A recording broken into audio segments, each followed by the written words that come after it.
सर्वगन्धस्य कपिलो गजकर्णका लम्बोदरस्य विकटो विघ्नाशो विनायका धूम्रकेतुर्गराध्यक्षो बालचन्द्रो गजानना द्वादशेतानि नामानि अपरे शृणुयादपि विद्यारम्भे विवाहे च प्रवेशे निर्गमे तथा सङ्ग्रामे सङ्कटस्यैव विघ्नस्य न जायते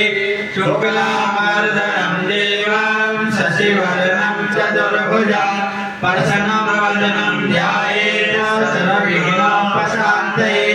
अभीप्सितार्थसिद्ध्यर्थं मोदितो यस्वरासुरे सर्वविघ्नहरस्तस्मै गणाधिपतये नमः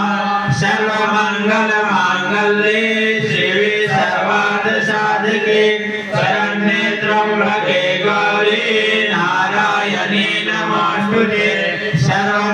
सर्वकार्येषु नास्ति तेषाममङ्गलम् एषा मे दृष्टो भगवान् मङ्गला